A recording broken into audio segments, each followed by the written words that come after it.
Welcome to Vegan Business Talk with Katrina Fox, author of Vegan Ventures, Start and Grow an Ethical Business.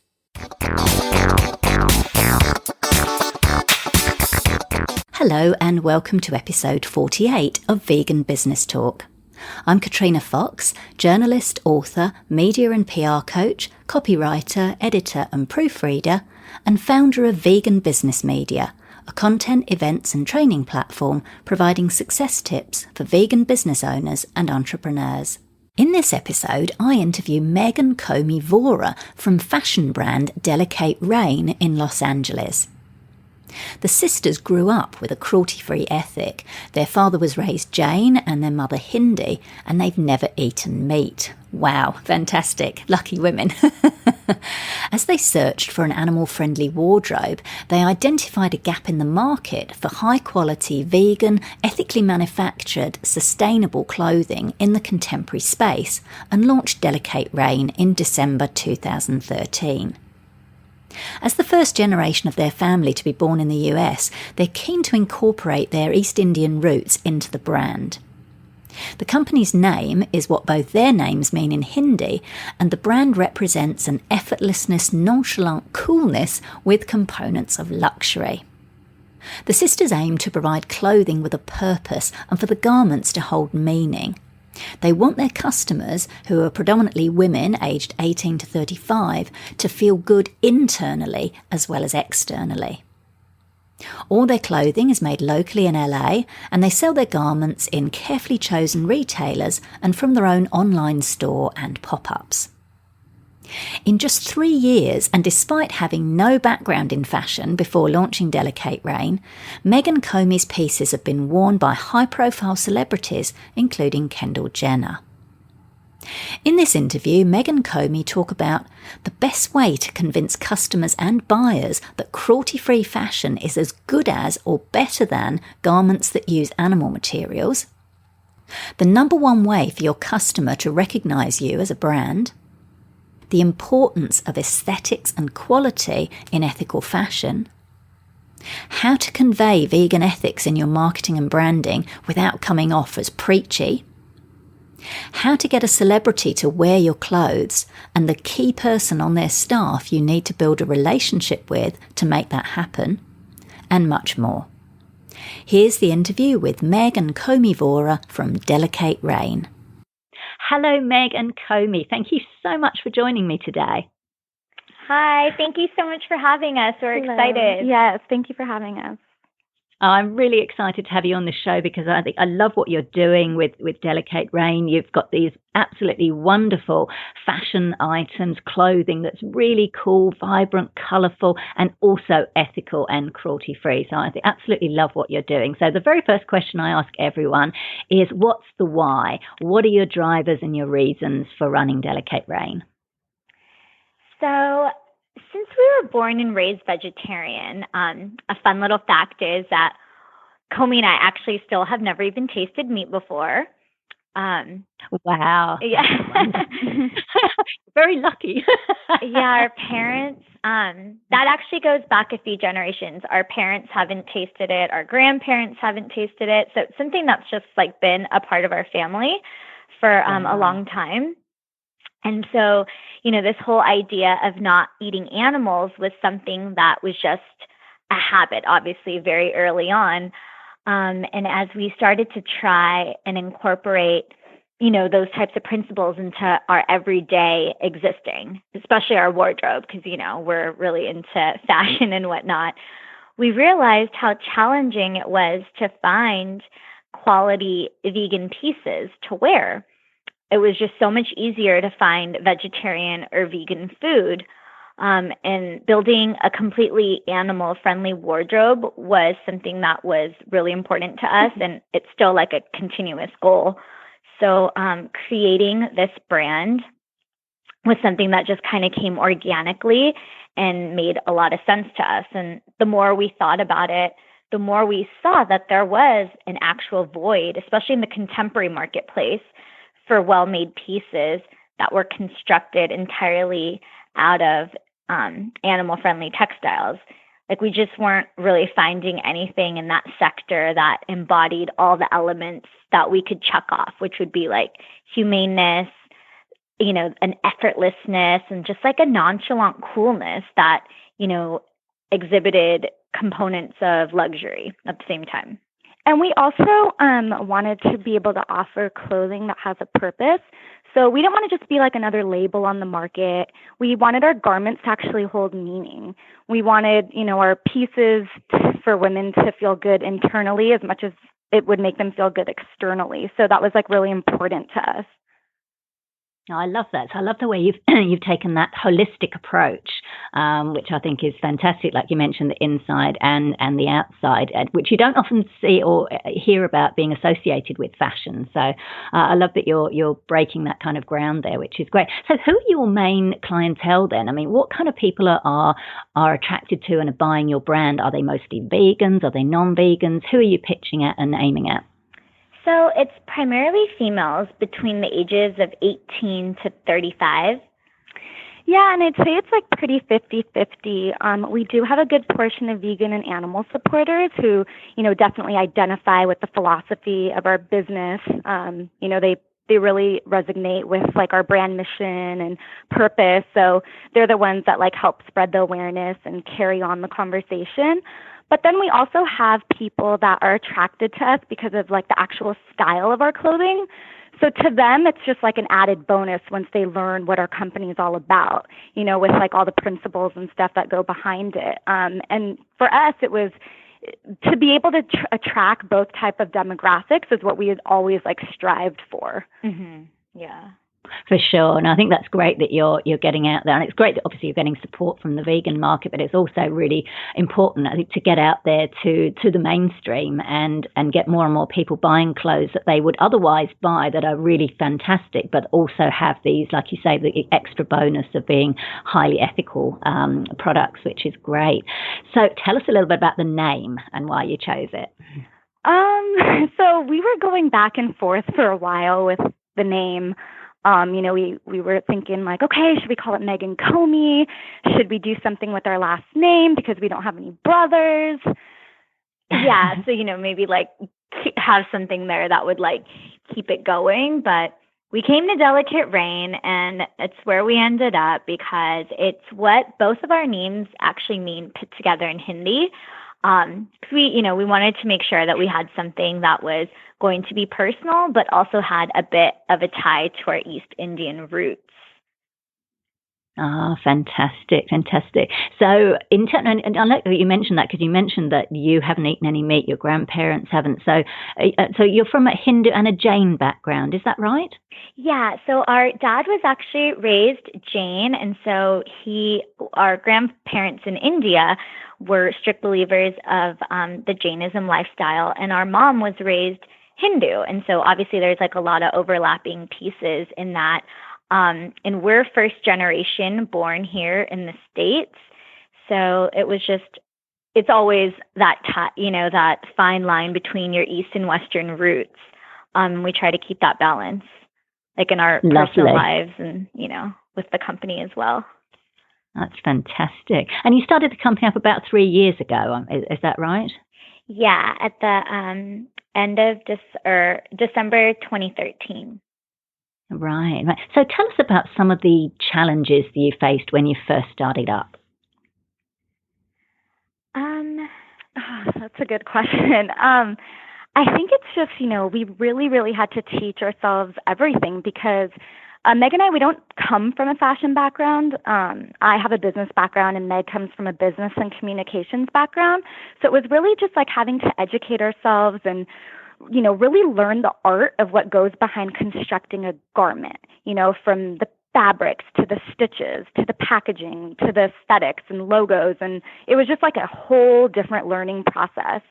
And I think it was also, the challenge was to learn the language and getting people to take you seriously. Because, here we are, these young girls trying to inquire about minimums and tech packs and grading. And there was a lot of times when, it's like people look at you and they're just like, okay, well, are you wasting our time, or is this something for real, or is this a side hobby? So, we had the challenge with that as well. And sometimes when we would have meetings with these factories, when we were hunting for a factory, we literally had to write down in a notepad some of the terminology they were using because it was such a foreign language to us. So we would have to write it down, and then later on that night we would Google it so we would understand what exactly that they were saying to us. I mean, that way you can show up next time that much more prepared, Exactly. Oh, that's fantastic. I love that you've done that. You've had, like you say, you had no background in this, and yet you've managed to create a successful brand. I think that's actually really inspiring.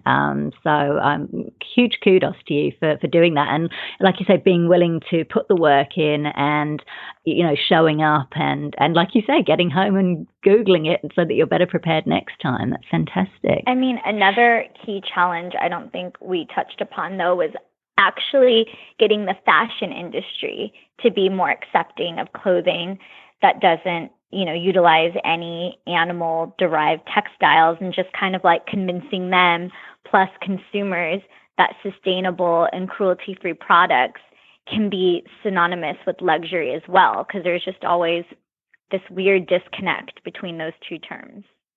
You're right. You're absolutely right. So how have you managed to do that? Or is that an ongoing process that you're finding with the fashion industry? Definitely something that we continue to face. And, something that we have learned and continue to learn as you're going to handle that by consistently showing them, because all of us can talk and that only does so much. But when you're showing people your products in person, when they're able to feel them, they can tell right away that this is something that's not cheap or low grade. It's just the quality speaks for itself, and this goes down to the way the materials feel and look and the way it's sewn, because we, have a certain type of finishing. We only use French seams. We want to make sure that it's comparable to these luxury high-end designers.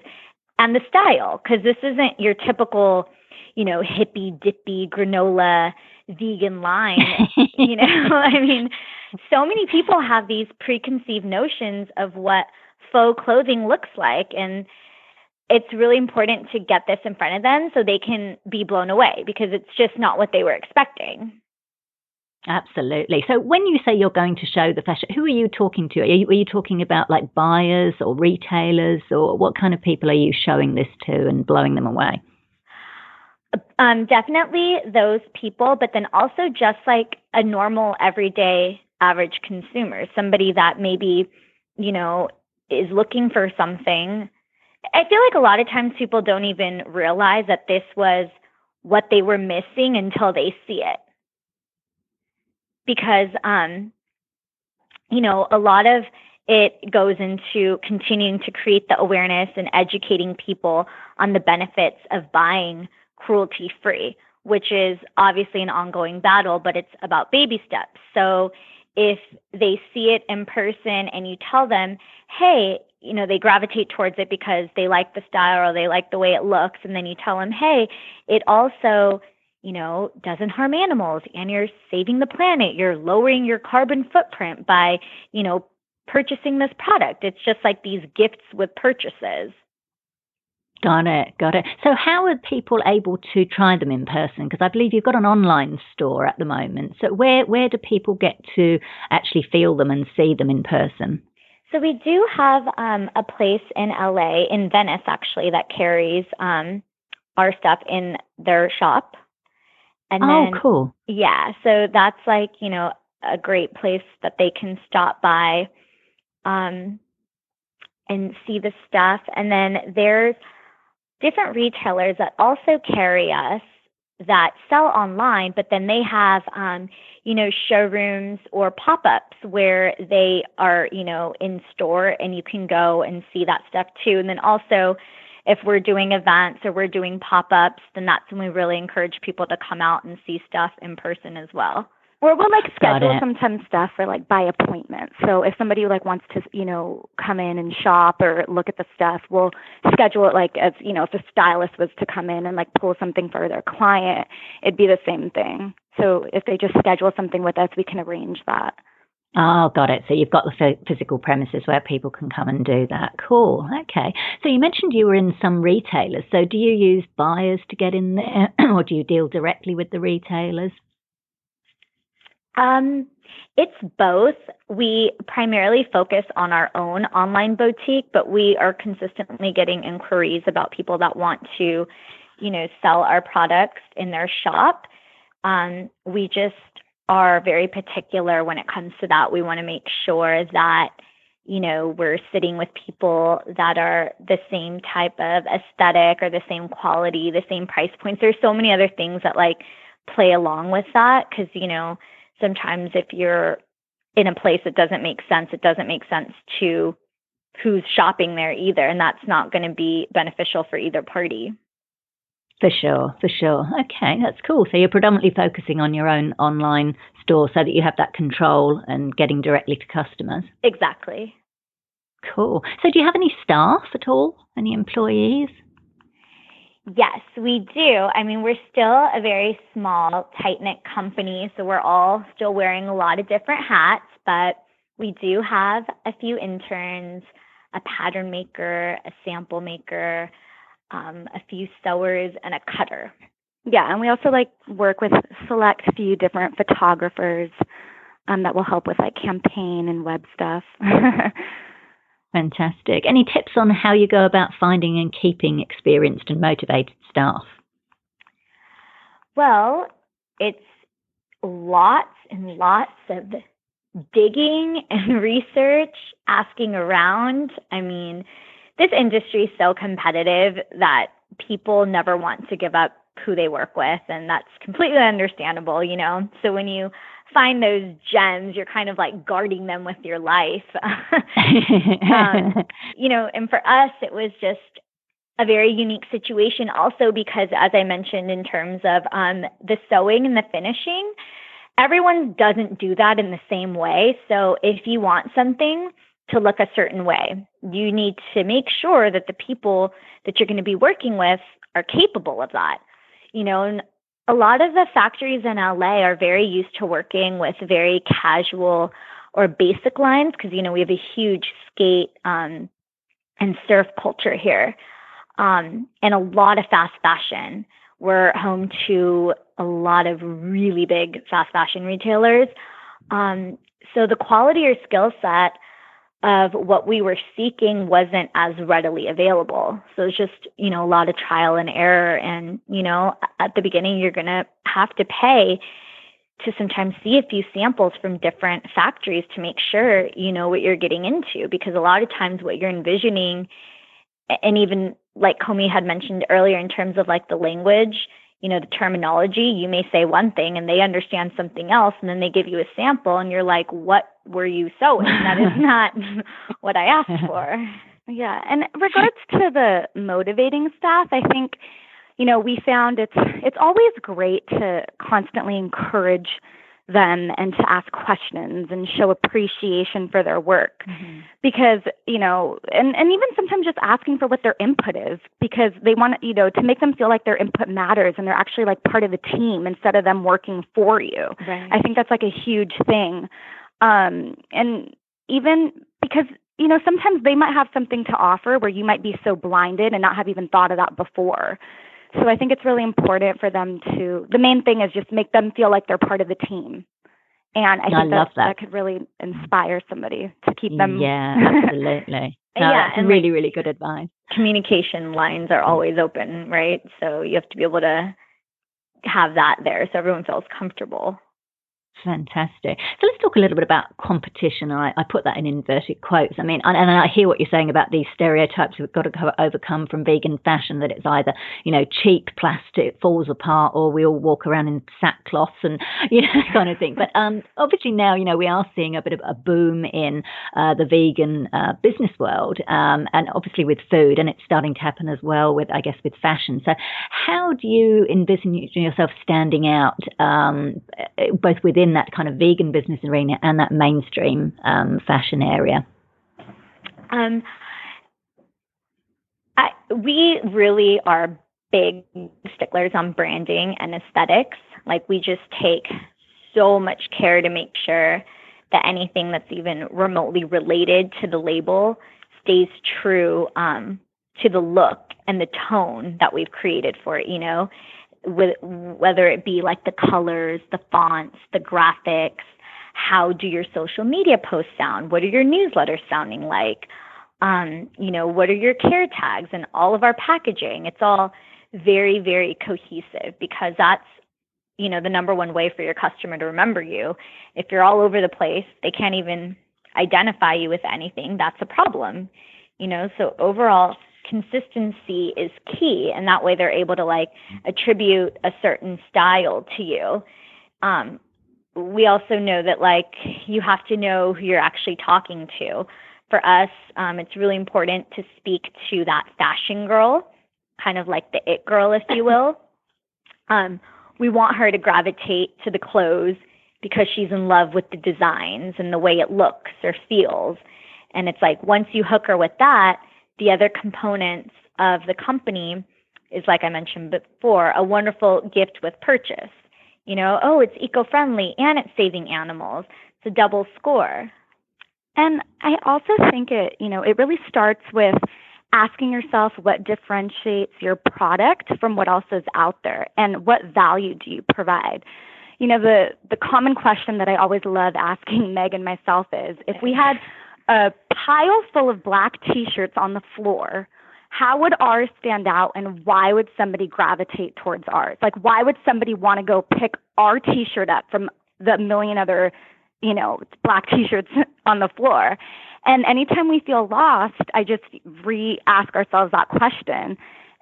It really comes down to what differentiates your product and what value are you providing. Got it. No, that's really good advice. So in terms of, again, on competition versus collaboration, so a lot of marketing people say nowadays, don't even think about competitors and instead embrace them as collaborators. And I know some of the vegan business owners I've spoke to said they really get that. But there are, I guess, some industries such as fashion, like you said, it's very, very competitive. So does that concept still work in the fashion industry? And what are your thoughts on that? I think that we do agree with that. We don't really like to think of anyone as a competition, because at the end of the day, we all have something to contribute to this world, and we're all batting for the same exact team, and that's to end animal cruelty and have people be more mindful for our planet. That's typically the overall goal, mission, and purpose. So I just think it's you just have to keep reminding yourself of that. And also, everyone's journey is different, so you don't want to. Everyone had a different starting point. So if you keep comparing yourself to other people, you're going to feel just disappointed, and that's just going to distract you from seeing the bigger picture. I mean, we also like to believe the more the merrier, so in terms of partnerships, if there is, a fashion company that, like us, and we can team up with a vegan food company or a vegan beverage company or a vegan makeup line or something like that to create that much more of a cooler product and bring it out to the audience, why not? For sure. No, that makes sense actually as well, particularly with complementary products such as, makeup or shoes or something that you don't necessarily make yourself. And you can kind of create that whole look, and that can be really quite a nice collaboration, which is fantastic. Mm-hmm. Now, so you've been going about 3 years now, and you've grown and you've got some mainstream media, and it's been really exciting. What has been some of the marketing strategies you've used to grow your brand? A really big one for us is continuously getting out there and connecting with people who are aligned with what we're doing or who might have the same beliefs or morals, and especially across relevant social media channels, because we've found that it's so much easier to engage and interact with people that way, because they're able to see and get a snapshot of who and what you're about, which kind of makes it easier to build, because now you guys have this common ground. Got it. What kind of what are your most effective or most popular social media channels? I think for us, we really like Instagrams, because since we are a fashion label, most of our followers resonate well with imagery. So we tend to focus on that. And then we also do Insta stories and Snapchat, because we found that a lot of people like that, and they find that very fun, and it gives them a glimpse into like what's happening behind the scenes of the brand. So sometimes like they like to see that because it can't be, it can't be like really gracefully captured in a photo. So sometimes they just want to feel like what's happening like real time. Yeah. I mean, that's where great. we have I love that you're sharing your stories. That's great. And I love that you really know your market because, like you pointed out, Instagram and the Snapchat and the Insta stories, they're obviously like quite platforms that are very much embraced by millennials such as yourself.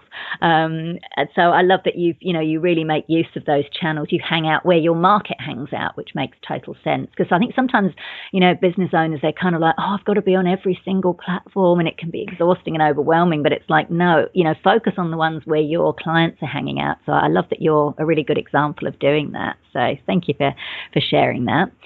So what about the use of the word vegan? Again, this is one I ask everybody. Some people think, oh, it's a bit of a scary word. We shouldn't use it too much, or maybe we should hide it. And others are like, no, we've got to broadcast it. So tell us a little bit about your choice of the use of the word vegan, how much you use it in your marketing and branding. So like Komie mentioned, like Instagram's a huge one for us. That's where we have our largest following and the most eyes are on us there. So when we're making posts or if we're doing Insta stories or Snapchats and we're writing descriptions, we really go back and forth between like a little set of words, which include vegan, cruelty-free, animal-friendly, and faux, eco-friendly, sustainable, just because we've discovered that if you're constantly only preaching vegan, vegan, vegan to people who may not embrace that lifestyle, it does cause some discomfort and can turn them off because, our goal is not just to speak to the vegan community. Like, obviously, we love that community and we know that they're on board no matter what, but the bigger picture is to get people that may not automatically be on board as well. And so you have to kind of be mindful of the way you're speaking to those people. And so by changing it up and, writing it in a way where it's not just like, it's vegan, so it's cool and that's it. You're kind of just like showing them or like telling them this is something that exists and should you want to be a part of it, cool. But if not, this is, it's still there, without like coming across as overbearing. Yeah, and just to add on to that, it's we do, the whole idea is we want to change the perception of how people view cruelty-free and vegan clothing. So sometimes it can work actually towards our advantage because let's say we put up a photo of like our leather skirt on Instagram and we hashtag it vegan. Now it's going to pop up in the vegan hashtag thread, and this is where people can, discover our line, and this skirt's going to pop up, so it's going to show people what vegan fashion can look like, that it can actually be stylish and fun, and it may change whatever preconceived notions they had before. So people don't really know unless you show them. And yes, we do try to be delicate in the use of the word where it doesn't come off too preachy, but we do try to incorporate it in like wherever we can. Yeah. Got it. Very smart strategy. I like that. So and another way obviously to raise your profile on your brand is to get celebrities on board. And I believe you've had Kendall Jenner wearing your clothes. How did you get that to happen? So connecting with stylists is really key. Because, they're kind of like the middleman between you and any type of talent, unless you have like, your own pre-existing relationship with somebody. But if not, that's one place that we found it's really important to have like a great arsenal of stylists like in your back pocket. And it's just consistently being in communication with them, asking them what they're working on, who they might be dressing for, any upcoming events. Like, you have to be really on top of what's even happening. And like, us being in LA means that there are a gazillion different parties, premieres, press junkets, editorials, so many things being shot here. And so a part of our job is to also be in the know about what all that is, and then reach out to these stylists and, talk to them about what they're working on. Are we a good fit? Can we do something? You know, and a lot of times it's not just about who they're dressing for appearances or carpets and whatnot. It could be that they're shooting, you know, a print editorial or like digital online content for some big fashion magazine or a big fashion platform. And that's just as important because it's awareness in all areas. Got it. So, I mean, I imagine there must be such fierce competition for that. They're like, everyone must be doing it. Like lots of fashion labels must be doing that. So how do you have to send them items or send them samples? In which case I can imagine that could be a little tricky if you're having to send out something and you don't know if they're definitely going to use it, or is it more just building that relationship and then only sending a sample, say, when it's requested? It's obviously very important to build that relationship because this is a business, especially on that, about trust, because you need to trust that they're not going to just run away with it. And that happens too, you know, like we've seen it all. But you kind of like start knowing who you have this like good rapport with that you've like built up, and then you know, and you kind of already know who they work with or the kind of projects they work on. So you know, use that when you're reaching out to them. Like, hey, I heard you're doing this, or I think if you're going to be a part of this, I think we might be a good fit. And then we always invite them into the studio to come take a look at what we have anytime we have new products coming out or we have like special pieces. We always invite them to come in and take a look and see if we'd be like a good fit for anything. It's just constantly staying on their radar more than anything. Yeah, got it. Do you find more and more stylists nowadays are being a bit more open to kind of ethical, vegan, sustainable clothing? Yes, but even with them, it's still because, you know, if you're like taking a photo or unless someone's like specifically that lifestyle and they're requesting it, it's still at the end of the day then is going off of how does it look on the person? What's the color? Is the style of the clothing fitting what they're working on? You know, but we have gotten inquiries specifically because it was, you know, a client or a magazine or something requesting this type of stuff because they were running a story on, you know, something ethical or something cruelty free, or the person who was going to be dressed in it lives that lifestyle. So it's kind of a combination of both. Yeah, but I love what you're saying, though, and I think it's important for people to hear that it's all about the quality. The fact that it's vegan and it's ethical and it's sustainable is fantastic. And like you said, I love the phrase you used earlier, it's a gift with the purchase. Right. But the key important thing is that it's got to stand up as a fashion item in and of itself, and all those other things are fabulous extra bonuses, but the key important thing is it's the quality and the look, etc. So that's great. Now you've also had quite a bit of media coverage and you know, some mainstream media coverage as well. How did that come about? Did you pitch? Did journalists find you? Did you use a PR agency? So we do have you know, our in-house interns, and we do have some people that work on in-house PR. We don't currently have a PR agency or anything like that. We do everything within, you know, in-house. And different things happen in different ways. Sometimes people will reach out because they've seen, you know, a coverage somewhere else, and then that sparks an idea for them. So they'll want to do something. We have people that are constantly researching new ideas and topics as well and feel that we might be a good fit, and they'll try to figure out how we can make that happen. I wish there was like a magic formula, because we actually get this question. We get asked this question a lot. But there's no like magic rule book. And that was something that Komie and I consistently would like hound other people for too. And we were like, no, but we just want to know, like, what do you do? But it's not like that. It's literally just persistence and finding opportunities for yourself. And as you find those opportunities, other opportunities come as a result, I think.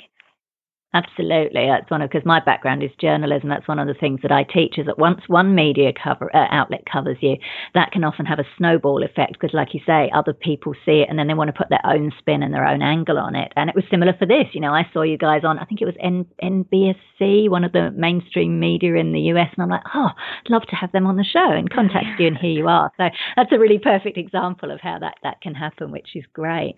So what kind of benefits have you received from both being in the media and having these high-profile celebrities wearing your clothes? How has that helped you as a brand? I think it's just like for us, it was like a huge like awareness thing because sometimes it's hard to track, how influential something really is if you have various things happening at the same exact time.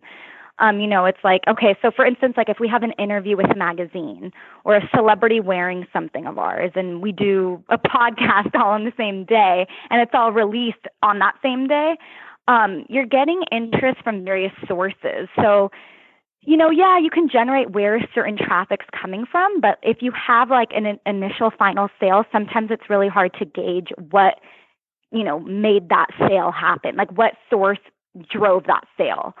But, it's also created opportunities, like Meg said. We've had different companies approach us wanting to collab or just, various projects approach to us. So it's just kind of, it's like you had mentioned too, it's a snowball effect. It just makes other people like discover you and then other opportunities arise from that. I think a lot of times though, sometimes like, cause something that I think we've talked about this already, but is trying to like convince the fashion industry, if you will. So that even goes like in terms of like, okay, what fashion publications are going to write about you, or are they going to write about you? Is it a conflict of interest because maybe somebody that pays their ad dollars only utilizes fur and leather? So then, how does that look? So I think a lot of times when you get certain people writing about you or profiling you or certain people wearing it, it kind of validates it in a different way. And then other people are like, oh, okay, well, they did it, so maybe now it's not so bad. I can come on board. And then that just starts another type of chain reaction. Exactly. Excellent. Oh, I love that. It's about that credibility, and like you say, it validates it and gives you that extra authority as well as, letting people know about what you do.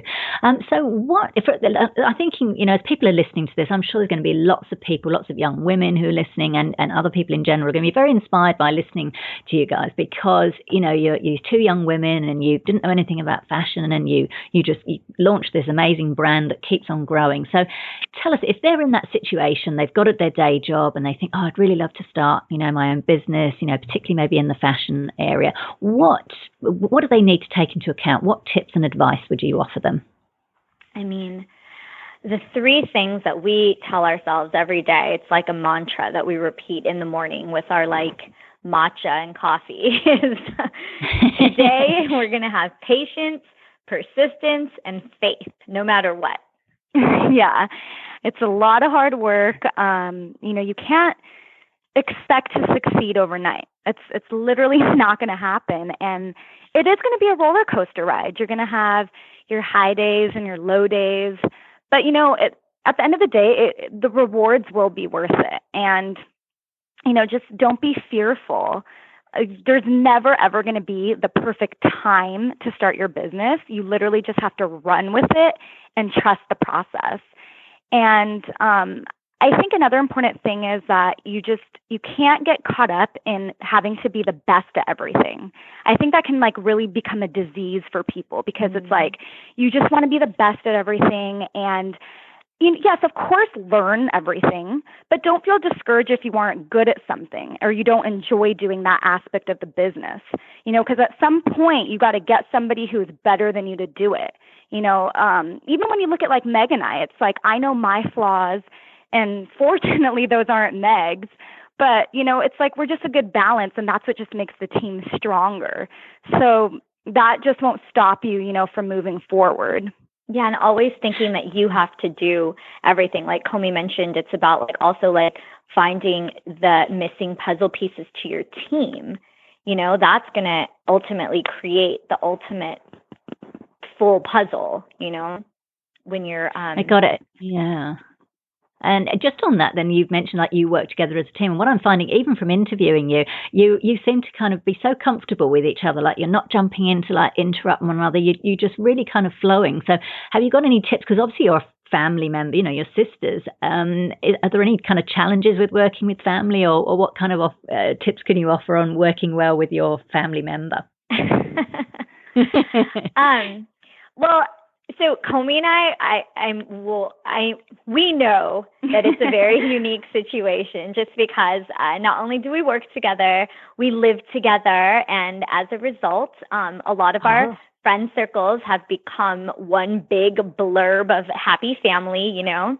So now we have like the same friend circle, and we obviously go to a lot of events together. And so everything just overlaps. And I think sometimes when like things get really hectic or tough and you just need a break, you don't have that, but then it forces you to calm down and figure out that much quicker because no one's going away. Like we're sisters, you know? Exactly. You can't even break up. Right. So I think it's a lot of self-discipline there, and it forces you to like get creative and solutions and whatnot. And at the very, you know, if anything, we can always call mom or dad and be like, oh, I need a vent, you know, and this is what it is. Our parents are really great at that too. Ah, that's wonderful. And were you, before you opened Delikate Rayne, were you working in the family business? Like, can you just say a little bit about what you were doing before you opened the business?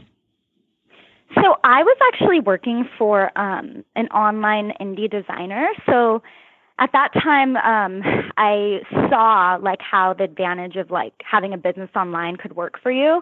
Obviously, like things are a lot more advanced now, but I just saw that it was like a very strong platform, and I saw that there was like a whole world where you could really target and market to. But, you know, to be quite honest, it's like in terms of our own business, we literally had to teach ourselves a whole lot. Yeah. You don't really realize how involved you have to be until you actually like have to put yourself out there. I mean, we were determined. We took sewing classes and Photoshop classes in between designing and hunting for pattern makers in a factory. And we taught ourselves how to code a little bit for our website. And it's just like an ongoing learning process that is continuous, and it just never stops. You feel like you've mastered one area, and then it's like a whole like list of other stuff comes towards you, and you just have to just continue to learn. Yeah, and I mean, a determination I think also comes from like wanting to prove to our parents that this wasn't a side hobby either. You know, this is something that we were really passionate about, that we really wanted to pursue, because, you know, just telling your parents, hey, by the way, like we're not going to do anything that has to do with our degree per se. We're going to just like go open this business. We have no context in this industry. We know nothing about it, but it sounds like a great idea, so we're going to do it. It's like shell shock for everyone, you know? I can imagine. And that's just like, what? These are like the black sheep now. My children have become the black sheep of the Indian community. So that's funny. Yeah. Well, I hope they must be pleased with you now, though. They must be very impressed with you now, I should imagine. Yes. I mean, they're obviously very supportive, but it's still like constantly having to prove yourself, because at the end of the day, they're still Indian parents. It's like, oh, you guys got an A? Why not an A+? You know? So... Oh, that's funny. So what have been the key lessons you've learned? We're just wrapping up now. What have been the key lessons you've learned through running your business? That's a good question. I mean, like we mentioned before, it's just constantly educating yourself. Being, you know, I think flexibility is crucial, along with the absence of ego. You really have to be willing to identify and admit when you're wrong and adjust accordingly to that. And just having the right motivation, you know, remind yourself like why you're really doing this. And is this another business to help animal cruelty? Or look at what your purpose is and don't get caught up with numbers, because sometimes your message is more impactful in the long run than like the numbers that you're trying to generate. I think the sales will come if you just are staying really authentic to what you're pushing out there. Yeah, I mean, to kind of piggyback off of that, it's just like keeping that open mind and remembering that what you're doing, like what we're doing doesn't have this tried and true blueprint. We're essentially just creating our own.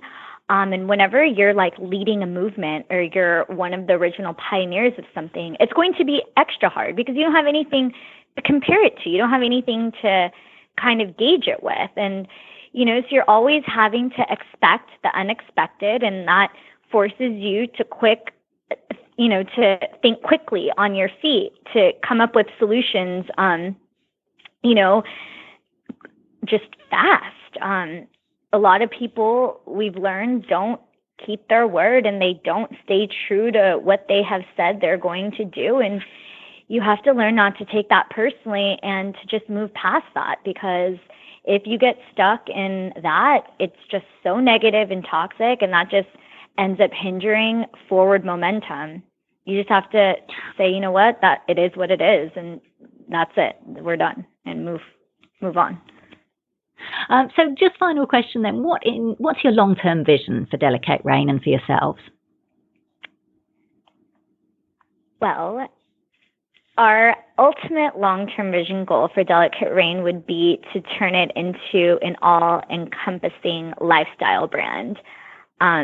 We want to make sure that we are able to hit all the different components of how one can truly live cruelty-free while staying true to that luxe, appeal, which would be, interior design, beauty, accessories, shoes, just all the works.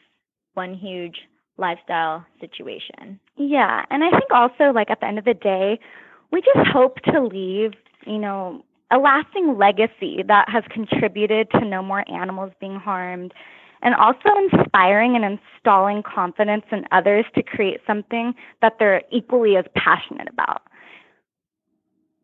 Right, that's lovely. And I love what, as well, I think I saw in one of your other interviews, you said something about, and you touched on it earlier today, about making particularly young women feel good about themselves, which a lot of fashion and beauty industry doesn't tend to do. Yes. Yeah, I mean, it's really important to let women feel confident and beautiful in whatever they choose to do, and no matter what their passion is. I think a lot of people are told what they need to do, and that's the only way that society is going to accept them. They feel like they have to follow this path. That's a huge component of our culture, and it's just kind of like, well, you know what? Everyone maybe doesn't have the same path to follow. You can veer from it, and it's still going to be okay. Wonderful. I love that. You've been such an inspiring couple to interview. It's been absolutely fabulous. I love what you're doing, and your long-term vision sounds amazing, and I can feel you've got that determination, so I'm going to look with excitement to watching you grow. Thank you both so much for taking the time out to speak with me today. It's been an absolute pleasure having you on the show. Thank you so much for having us. Yeah, we really enjoyed speaking with you. So that was Meg and Komie Vora from Delikate Rayne. You can find out more at delikaterayne.com. And that link is on the show notes page at veganbusinessmedia.com/podcasts and going to episode 48. Now for our vegan business news roundup. Iconic US vegan meat company Tofurky is planning to launch a range of sandwiches in the UK, reports Veg News. The company has teamed up with Greek vegan cheese brand Violife to offer a range of alternative meat and cheese packaged sandwiches after founder Seth Tibbott saw an opening in the grab-and-go market. Tofurky is working with a British wholesaler and product developers to bring the sandwich range into retailers and is currently conducting a customer survey to determine the most popular flavours, from choices including tempeh bacon, lettuce and tomato, buffalo tofurky chicken baguette and tofurky ham, cheese, lettuce and tomato. So this is great. Whenever I go back to the UK, I stay with a close friend who lives a short bus ride away from Ms. Cupcake Bakery, and they often sell sandwiches, and I buy them as they're an easy way to take my lunch with me when I'm going around town. So I'm definitely looking forward to getting tofurkey sandwiches. And I don't know if this is a quirk that I've got or whether you feel the same, but I find that sandwiches that are prepared by other people taste better than if I make them myself. Now, I don't know, maybe I'm a little bit weird like that, but that's just how it is. Anyway, this is really good news. It's about time that vegan sandwiches were readily available in supermarkets, and great to see tofurkey kicking off this trend. A Mexican restaurant in Dallas, Texas, has removed all animal products from its dishes after the owner had a health scare, reports Dallas News. Husband and wife team Aurelio and Lily Arias have veganised the menu at El Palote after learning about the detrimental aspects of animal products on human health. Aurelio had suffered from high cholesterol and blood pressure for several years, and the medications he was on made him worse. Now, after removing animals from his diet, he felt much better, so he and Lily decided to share the positive benefits with their customers. Now, as is typical when any non-vegan eatery switches to an all-plant-based menu, some customers are annoyed while others are open to it and additional customers come on board. So let's hope that this almost one-year-old restaurant stays busy. So if you live in Dallas or you're visiting, make sure you go to El Palote to support them. A medical doctor is set to open a plant-based restaurant in St. Paul, Minneapolis in January 2017, reports The Line. Jay Selby is the brainchild of Matt Clayton, a practicing general surgeon of 18 years. He quit his job to pursue new interests with nothing particular in mind. After returning from Phoenix, Arizona, where he ran a marathon, he was inspired by the many vegan restaurants in the area. So he decided to bring plant-based cuisine to the Twin Cities. Chef Rick Badal will develop Jay Selby's menu, which will include appetizers such as chili cheese fries, quesadillas, nachos and buffalo cauliflower. The fast casual eatery will also carry a range of sandwiches, including a club sandwich, buffalo soy curls and barbecue beef. The restaurant will also use some vegan meat products from local company The Herbivorous Butcher. How cool is this? I love it when medical professionals become entrepreneurs and open these sorts of eateries. It lends credibility on the health front when this happens, and it validates plant-based eating.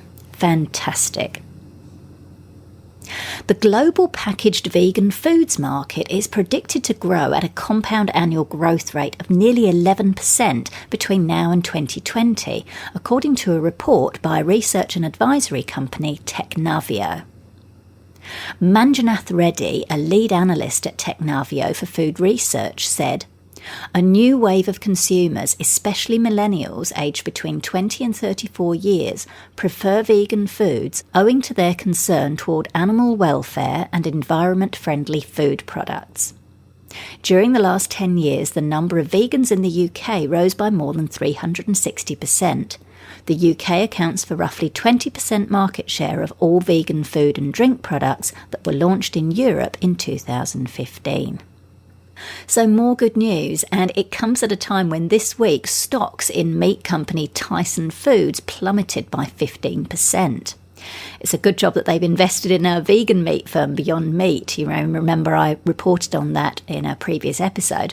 And it looks as if Tyson would be wise to invest in more vegan companies and actually switch their own operations to focus solely on plant-based meats. Finally, more excellent forecasts. Market analysts predict the second top food trend in 2017 to be what they dub the disruptive green category, which includes vegan and vegetable-based products, reports Food Dive. The clean label category was named the top trend, reflecting consumers' desire for GMO-free and other health-conscious claims. Analysts from Innova Market Insights in 80 worldwide markets searched Innova's database for common terms for products and companies that launched in 2016 and made their predictions after analysing current trends and movements. They forecast that consumer interest in plant-based milks and vegetable-based meat alternatives will continue to grow in the new year as a result of increased nutritional awareness. Researchers also found a 63% compound annual growth rate for new product launches with plant-based claims from 2011 to 2015. This really is heartening news. It looks as if 2017 is set to be another year where the plant-based food sector continues to grow, and off the back of that, vegan living continues to be embraced. So that's it for this episode of Vegan Business Talk. Thank you so much for tuning in. If you enjoyed the show, I'd really appreciate it if you gave it a review and rating on iTunes or any other platform you're listening on. Finally, I encourage you to head over to veganbusinessmedia.com, where you can find more resources, including details of my media and PR consultations, copywriting, editing and proofreading services to help you grow your vegan business. I'm Katrina Fox, author of Vegan Ventures, Start and Grow an Ethical Business, and I look forward to catching up with you in the next episode of Vegan Business Talk. Bye for now.